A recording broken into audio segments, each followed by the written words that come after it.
say bonjour. Yes, you have been in Paris, haven't you? In Paris. It was lovely. Mm. Still can't speak French, but we're working on it. So, hey, good. Google Translate. Excuse Hello me. to everyone. Hello to everyone joining us for episode 10 of The Measure of Marketing, all about AI and marketing. Yes, a big topic. I feel like we've left a nice period of time when AI came in and it was crazy conversations. I don't think you could turn on any social channels without hearing about it. So now the waters have settled. We'll talk about it some more with our experiences involved.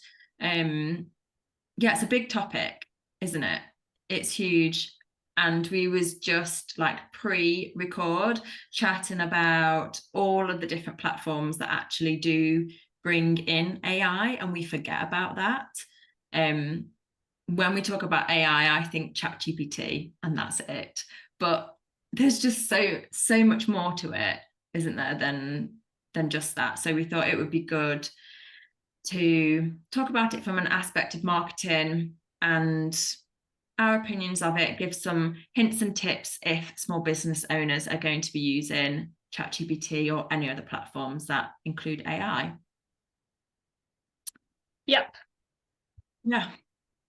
So I think people will start to see Gen AI creep in a lot more, particularly with LinkedIn. If you wanted to start a post, LinkedIn encourages you to use its Gen AI tool. I think Facebook's doing the same.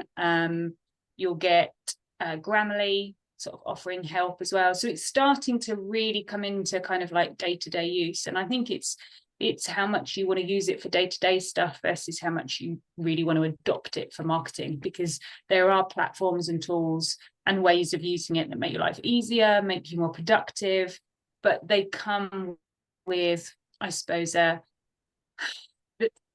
come with a caveat that what you're creating isn't necessarily your own or authentic. And I think from our perspective, when it comes to Gen AI, there's this element of being molded and being educated to be authentic, to not plagiarize. So for me, certainly adopting Gen AI comes at a cost of all my values and all my kind of pre-thoughts of being authentic and genuine and producing quality. I don't know if you've kind of given that much thought when it comes to the tools and how it sits with you from a moral perspective. I've always been a person who, if there's something new happening in an industry, I'll explore it. I'm quite open-minded to different things that are coming in, and if something can help in some way, I will definitely look into it and have a play around with it, use it for myself personally, and yeah, just understand it. I'm not really somebody that will go like yes 100% or no 100%. I'll work down the middle of it, and like I say, I haven't explored all of the other platforms. I've just gone like, is ChatGPT, a little bit on Canva, a little bit on Grammarly, and that's my lot. There's so much more to it that, like from an organization perspective and automation and things like that I need to research on before I have an opinion on it. So yeah, I've looked into, I've used it, I've looked into different parts, but similar to you, like I talk about, and once I speak to business owners, I'm quite spiritual as well, so I see everybody's work as purely from themselves, and there's a whole load of conversation and there's a whole load of research that comes into it, and there's a knowing as a marketing person and a listening with clients as well, whereby if you're talking one-on-one to someone or a team of people, as a marketeer with 16 years of experience, I can hear a lot of things that they can't hear because they're in that internal politics, or they're in the depth of the operation, and they don't understand like marketing as a system, or how to logically put things together. So I really sit between, how could you use a tool like AI to make things a little bit easier, as like that, like around the edge kind of bit, but like the core of what you'll be doing is up here, is up here for me and is up there for them. And that's my job, to like really pull all of that information out, to put it into ChatGPT maybe, or to know it and to work ChatGPT around the edges, if that makes sense. That's how I kind of see it. There's that bit of how much information you put into a platform, determines the quality that will come out of it. But that information will always come from a business owner's understanding of their business and their customer and their vision and where they want to go. For me, ChatGPT just comes like throughout it in very small sections, because it won't ever be able to tell you that. It's still a tool to plug information into and look at what comes out the other end for you to amend and adapt. That's how I kind of see it. Even for my own stuff, that I've tried to use it and I've been like, that's not how I would say it. So I've had to change it, and then I've gone, I could have just done this by myself probably a lot quicker. And then other times I'm like, yeah, like I like that, and that feels like what I'm trying to get across here. But I've spent time in it, talking to it. So it all takes time, doesn't it? Yeah, it's definitely the more you put into it. And with, say, if you took ChatGPT as an example tool, the prompt is so important to be able to give ChatGPT a persona or to play a role, be it you're a small business owner, this is your audience, this is your product, tell me your pain points, tell me your challenges so I can craft a marketing strategy. You know, if you were a small business owner, you could use it in that way, or tell it to be a marketing consultant and tell it to provide you with advice. Now, a GPT, or that large kind of like data model is only as effective as to how it's been trained. So there's a difference between a machine and a human. And I think that's what people forget when you hear people say, oh, Gen AI is going to take our jobs, it's going to do this, it's going to do that. It's actually going to make your jobs easier to allow you to do other things, but you need a human to be able to use AI effectively to get things done. And I think, yes, you could use it to do our roles, but there's going to be certain elements of it, of the human side and the strategy side, that it probably can't do as well as what we do. But taking it and asking it to create X amount of social posts, or to, you know, work with you on ideation to pose a framework for content, you know, a series of blog posts, or to create a storyboard for videos where you can work it, the two of you, you know, that's what saves you time, you know, and that's where you're more productive. So I think there's certain areas that it's really going to add value, and then there's certain areas where, like you say, you've gone back and forth, and it's still not how you want it, or, you know, if someone were to use it, they may not get as much out of it as they'd like, and that's because it can only do so much as it's been trained, and that's the difference. It's still a machine. Okay. And like for me, like marketing is marketing. Like there's so many channels, there's a way to do certain things, and that is like the basis of any industry, any brand, any organization. There's a way to put a brand strategy together. There's a way to create a social post, as in like a process. And if you don't know that process, ChatGPT is great. It will tell you directly. So, for example, I use it as a as a like Google almost sometimes. So I wanted to sync my website up to Google Analytics. I'll Google it and I'm like, there's just too much information there. I will then use ChatGPT and it'll give me step by step. So I've copied that, saved it in a doc somewhere, and I'll share that with a client and I'll tell them, this is how you do it. It worked for me. Mine's set up now. It will work for you. Our last episode on marketing metrics. Marketing metrics are marketing metrics for me. Like, they are what they are. We don't need to be using all of them, but that's the marketeer's experience, being able to say, you don't need to worry about that ones. These ones are really important. If you're searching, a marketeer is searching in ChatGPT, a business owner with little experience in marketing is searching in ChatGPT for marketing metrics, we're going to get the same outcome, but we're not going to get the same at the same time, because they'll be trying to track a whole load of stuff that's wasting probably time, or they don't understand it, versus us being able to say, shrink it down. These are the things that you need to look at here. But the outcome is still correct to some degree. And that's where it can differ for business owners with marketing experience and without. Does that make sense?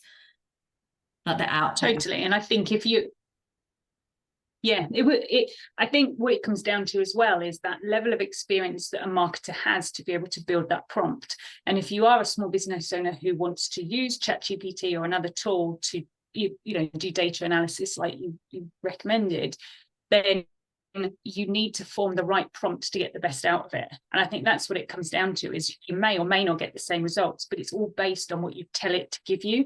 And we've got the nous to know what the key things, we need to pull out, but somebody else who doesn't know how to use ChatGPT wouldn't. So I think there's a real educational piece that if you do want to start playing with these shiny toys, you've really got to have a play and learn how to use them effectively, else you won't get the best out of them.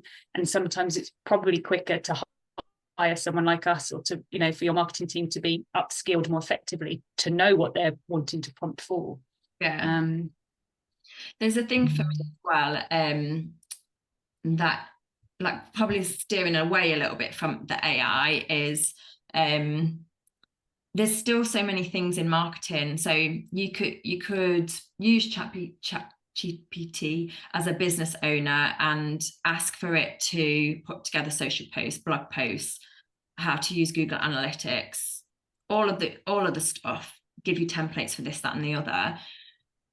But there's still a part of, as a marketeer, being able to say, yes, you're going in the right direction here. Yes, that is a purposeful task to do for what you need now, for your goal and your vision, versus just being almost a busy fool, is the expression, is just doing a lot, but not doing it guided towards a direction, and kind of like stopping and starting and then saying, okay, we're going to simmer that one down a little bit and up this activity instead. Or this is coming up for you as a business owner. You've got an event, for example, so we need to now work on this.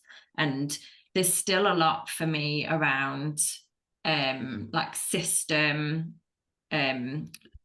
this helicopter view as a marketeer, turning on, turning off certain parts of the strategy at certain times of the year, the analysis, all of that sort of stuff that ChatGPT, I feel, probably can't tell you.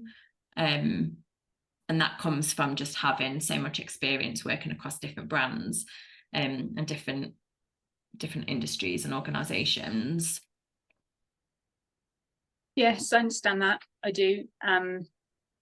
While you were talking, when I was listening, I was also trying to think, well, what things can small business owners, how can they use ChatGPT if they didn't have much marketing experience? And I think one of the clever things with data analysis is, say, if you're on Google Business or if you're on Trustpilot, you could take all of your feedback that you've been given, you can throw it into ChatGPT, or you could throw it into Gemini, which was Bard, and you could ask it to summarize the pain points and the challenges that people had, and also the wins and what people loved about your product or your service.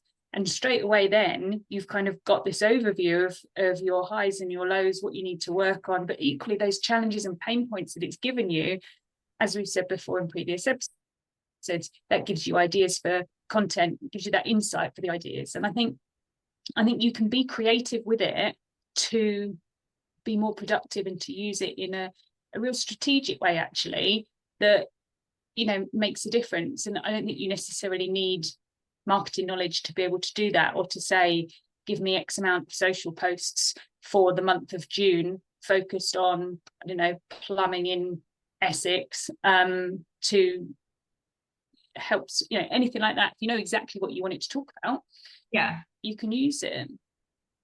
Yeah, definitely. And yeah, I guess there's just so many different systems as well, isn't there? Which systems have you used? Platforms have you used? I've done less of the kind of AI automation and replacing bots with AI for customer service, because most of my clients, for example, are small business owners. Most of my knowledge and my dabbling and my playing about has been more focused on how they could use it, rather than kind of large organizations that are using it in a bigger way.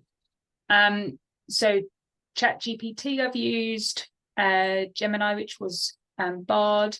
I've used Gamma, which is a way of creating presentations. Dolly or Dali, however you want to pronounce it, to create images. Microsoft Copilot, which is relatively new way of assisting you with, a bit like ChatGPT, but it is a little bit more. It hooks in with Microsoft stuff as well. And actually, I think, you know, you and I both know that I purposefully tested out those platforms to help us create the brand of A Measure of Marketing. And it was around the time that Gen AI was the shiny new, you know, toy. And I thought, okay, let's see what you can do. And to give a kind of quick summary, you and I agreed who we wanted to target in terms of an audience who would find this helpful, these conversations, what we wanted to achieve by doing this. And I put that into ChatGPT to give me an idea of a marketing strategy. And I put in certain prompts to give me that strategy. And then I said, right, give me some marketing objectives based on what we want to achieve. And then I asked it to adopt a persona of a brand consultant. And I told it exactly why we were doing this, what we wanted, who our audience was. So I said, I want you to ask me reflective questions to get the best out of this conversation, so I then can create branding guidelines. And I remember we plugged it all in, and it told me hex codes, tone of voice. It told, you know, went through the whole thing. And then I said, right, okay, what more information do you need for me to produce a set of branding guidelines? And it went through that process. I then took all of that into Gamma to create a presentation so that it would provide us with the branding guidelines, and then exported that into Canva Magic, which had all of the brand toolkit from all the hex codes that ChatGPT had given us. And then I remember using all of that with DALL-E and Gemini to create the imagery and to create our logo for the podcast. And it was cracking. And I think it took me a lot longer than it would probably take me now, because I was trying to figure out the platforms, how to use them. And I just spent hours sat in front of the telly just trying to, you know, throw it all together. But it can be done. Don't get me wrong, I had my nous to be able to do it. But those platforms and those tools, they are there. It's not the same as a marketing or a brand consultant or a graphic designer, don't get me wrong, but it can be done. So yeah, that's where I've dabbled. I remember you really enjoying it as well. I remember you being like, I really enjoyed doing that, and like learning something new and the output of it. And we went a bit back and forth, didn't we, on like colours. I remember looking at different hex codes and things like that. But yeah, I think that's a great example.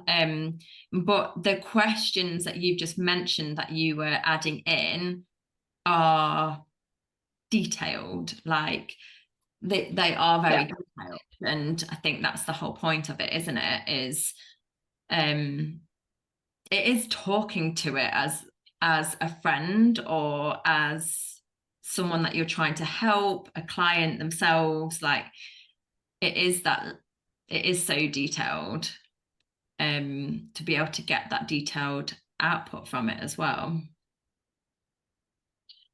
Yeah, I mean, I kind of knew, so if you take the branding guidelines, I knew the detail that goes into them, but I thought, I want you to tell me what questions you want me to answer, from, you know, what colors to use based on sentiment and what we want people to feel, to how people would react to the particular colors. And, you know, I think that's the difference, is the detail in the prompts. And why I sort of come back to that point is that if you don't know, you're not going to get the best out of it. Yeah. And I think knowing what the platforms do in advance, to be able to know what information to plug in from one to the next as well.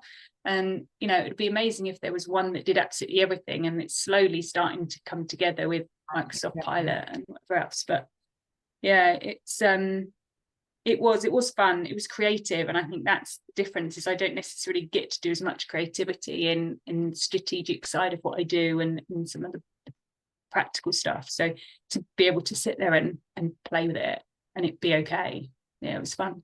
That you call it creative, because I think in the early days when it first came out, that was probably one of the elements that people were worried was it was taken away, was that creativity from people. But it is like, it's, when I use it, I have to use my brain still. Like I work it really hard, and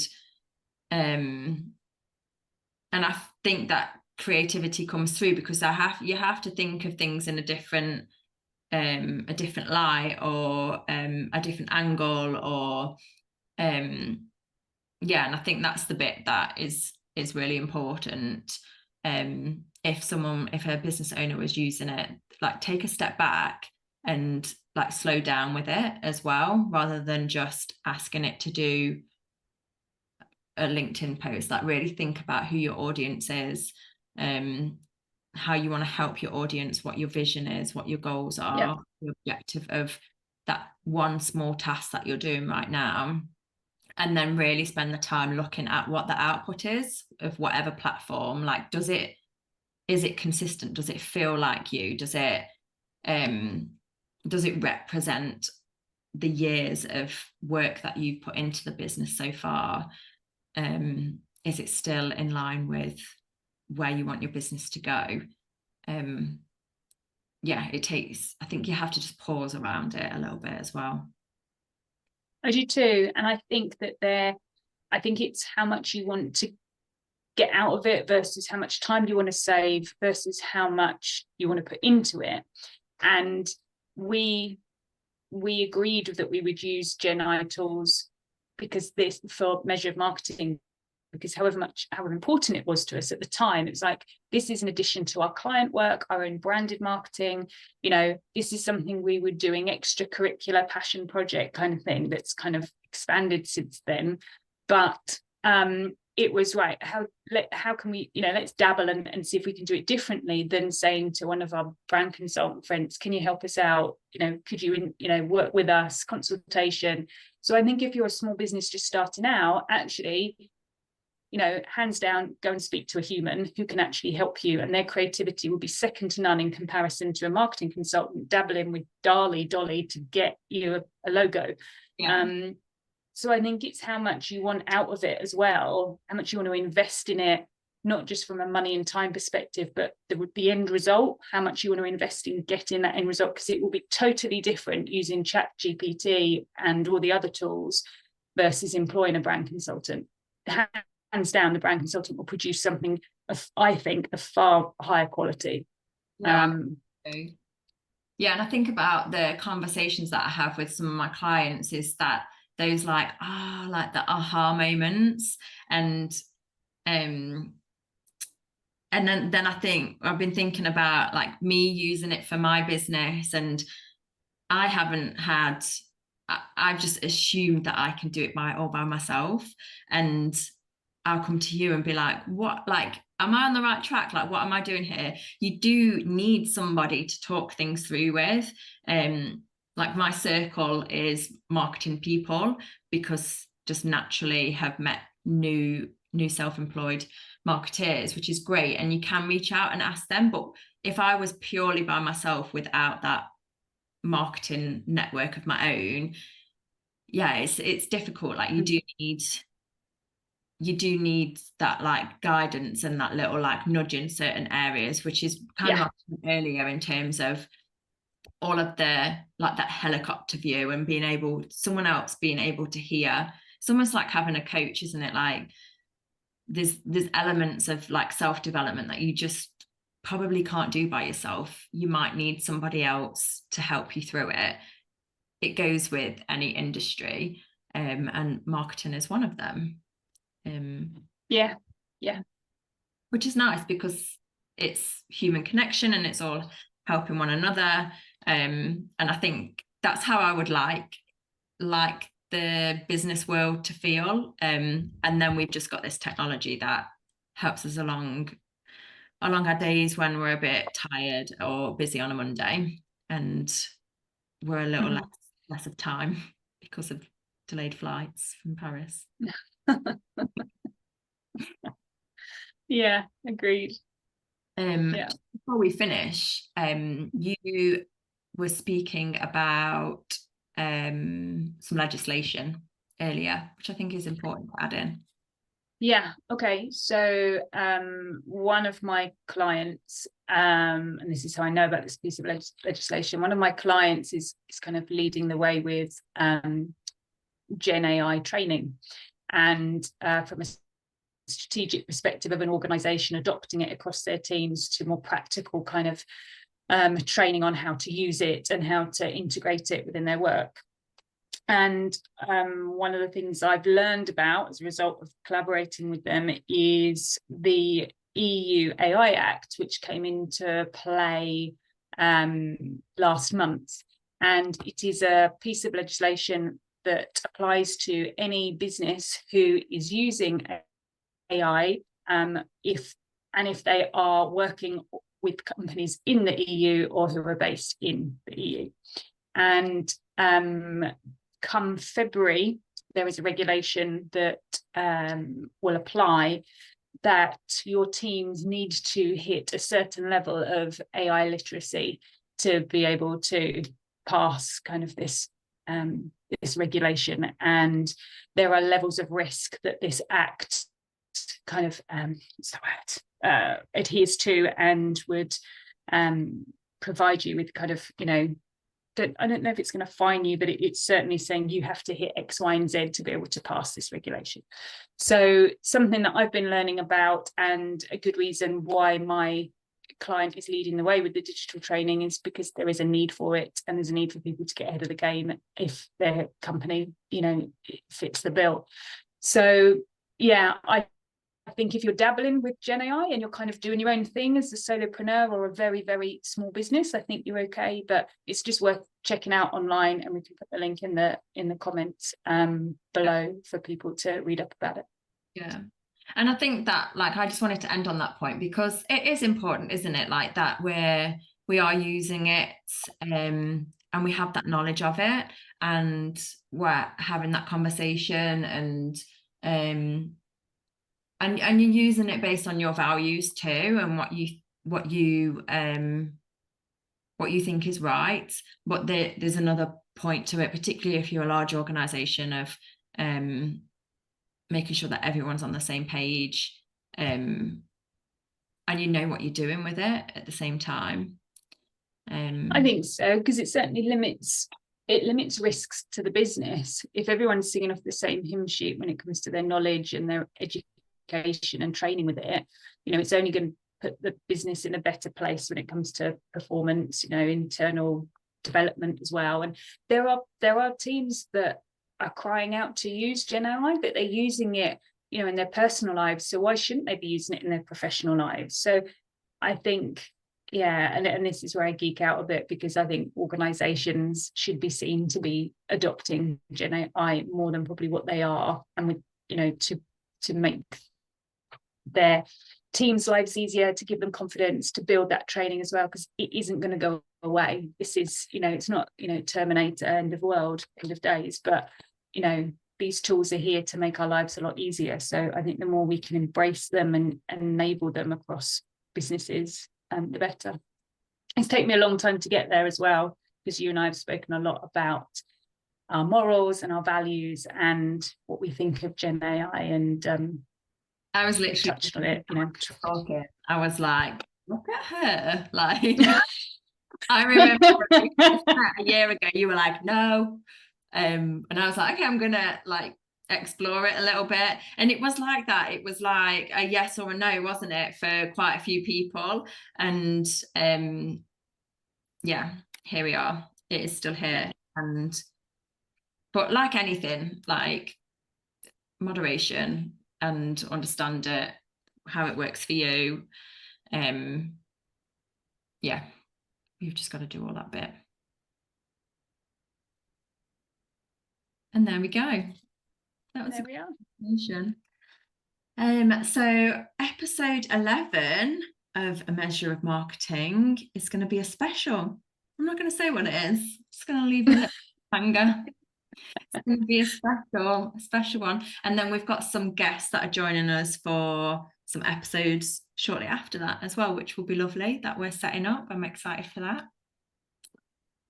So I'll see you in. It's really exciting. It is, yeah. And then we're at Christmas. What? Don't say that word, not just yet. I know. Nice to talk to you, Hayley. Nice to talk to you, Karen. I will speak to you soon. Speak to you soon. Goodbye.